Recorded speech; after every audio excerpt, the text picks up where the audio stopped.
బుడమెరిగెట్లు దేవుడి మీద మెట్లు ప్లస్ అరే ఈ అమ్మాయి ఎంత చదువుకున్నా కూడా ఫ్రెష్ మీట్ కడిగిపోతారు అంతా మర్చిపోతున్నాను రా.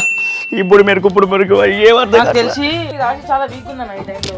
అరే అయితే నా రాష్ట్రం స్ట్రాంగ్ అవడానికి హార్లిక్స్ బూస్ట్ తాపిద్దామంటావా? అరే నాకు తెలియక అడుగుతాను, అసలు రాష్ట్రాలు ఎన్ని ఉంటాయరా? తెలిసింది ఒకటే రాశి, హీరోయిన్ రాశి. 2029లో ప్రముఖ హీరోయిన్ చనిపోతున్నారు. నువ్వు ఇలాగని చెప్పుకుంటూ పోతే ప్రముఖ జ్యోతిష్యుడు చచ్చిపోయిన వార్త వస్తుంది. నేను ఓడిపోవడానికి నవగ్రహాల ఎఫెక్ట్ ఏమైనా ఉందంటావా? దానికోసం పూజ చేయించాలన్న. ఇప్పటికిప్పుడు 4 మంత్రాలు చదవరా. మంత్రాలు చెప్పాలన్న, అమౌంట్ చెప్తాను. మంత్రాలు అయితే రావు గారి అమౌంట్ అయితే చెప్తావు. అరే ప్రజల దగ్గర కోట్లు నొక్కేసావు కదరా. అన్న నీ లక్షల కోట్లతో పోలిస్తే నా తక్కువ అన్న. నువ్వు తిట్టించిన తిట్లే నీ పాలిట శాపాలయ్యాయన్న. నువ్వు చెప్పిన దొంగ మాటలు ఏమయ్యాయి? మన ఇద్దరం మాట్లాడుకోవడం ఎలా ఉందో తెలుసా? ఎలా ఉందన్న? ఏదో దొంగలు కలిసి రేపు బ్యాంకులో దొంగలు పడతారని జనాలందరికీ జాగ్రత్తలు చెప్తూ చాటింపేసినట్టుందిరా. నైట్ అంతా నైట్ అవుట్ చేసి పూజ చేసిన అన్న. అదే ఏ పబ్బులో? ఊరుకానా ఏదో బాధలో ఉండి మాట్లాడుతున్నట్టున్నా. అంత గ్రహణ ప్రభావం. నిన్నటి దాకా బాగానే ఉన్నాను రా, ఇప్పుడే బాధలో ఉన్నా. ఏమైందన్నా? ఆంధ్రప్రదేశ్ లో వరదలు వచ్చి కష్టాల్లో ఉంటారు అనుకుంటే ఈ బాబు వచ్చి ఆ బాధలన్నీ తీరుస్తున్నాడు రా. ఏమంటావు? ఆంధ్రప్రదేశ్ ప్రజలకి మళ్ళీ వరదలు వచ్చి కష్టాలు ఎక్కువ కావాలంటావు అంతేనా? వదిలేయచ్చు కదా. నీ నోట్లో ఉడకపోయ్యా, చాలా సంబరపడి మాట చెప్పావురా. దీనికోసం సింపుల్ అన్న, ఒక యాగం చేయాలి. ఏ యాగం రదే? మండి యాగం అన్న, మస్తు ఉంటది. చెండి యాగం విన్నాను కానీ ఇలా మండి యాగం ఏంట్రా? రాత్రి మండి బిర్యానీ తిన్నా, ఫ్లోలో చెప్పేసిన.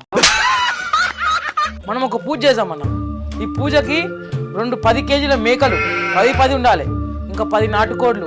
అప్పుడు పూజ అదిరిపోద్దన్న. రేయ్ మనం పూజ చేస్తున్నావా పెద్ద మనిషి ఫంక్షన్ చేస్తున్నావరా? పూజ ఫంక్షన్ లా చేయడం. రే ఆ మూర్తి నిన్ను మింగడంలో తప్పే లేదురా. ఆయన మింగింది ఎందుకన్నా? ఇప్పుడు రాత్రి మింగిందంతా దిగిపోయింది. నాకంటే ముందు నువ్వే పోయేలా ఉన్నావు. మాంసం కోసం కుక్క పరిగెత్తుకొచ్చినట్టు శవం కోసం పరిగెత్తున్నట్టున్నాడు. ఆడంతేనా బాబు, కాటి కాపర్ కజిట్ బ్రదర్ పదా. నా కళ్ళల్లోంచి తప్పించుకొని మీరు కాటికి ఎలా పోతారో చూస్తా. 3 రోజులు అవుతుంది శవాన్ని మూసుకుంటూ వెళ్ళి. ఈడెక్కడ దాపరించాడు మనకి? శవం కుళ్ళిపోయింది కూడా, కంపు పడుతుంది. ఆ శవాన్ని మోసి మీరు కూడా శవాల్లాగా మారేలా ఉన్నారు. 1,116 పేటిఎం తో పాటు నా పార్టీలో సభ్యత్వం కూడా ఇస్తా. దయచేసి ఆ శవాన్ని నాకు అప్పగించండి. ఇక నా వల్ల కాదురా, ఒరే కొంచెం ఓర్చుకోరా. 1/2 కిలోమీటర్ వెళ్తే శ్మశానం వచ్చేస్తుంది పదరా. ఆ పప్పులేం ఉడకావు. శ్మశానం చుట్టూ 10 మంది ఉన్నారు మా వాళ్ళు, వీటి గొడ్డలతో. గొడ్డలంటరా, వీడికి ఎమోషన్స్ రిలేషన్స్ ఏముందో మనల్ని కూడా వేసేస్తాడు. ఇది ఇక్కడ పెట్టరా నాయన, ఈ బొంద మీద పెట్టుకోరా నాయన.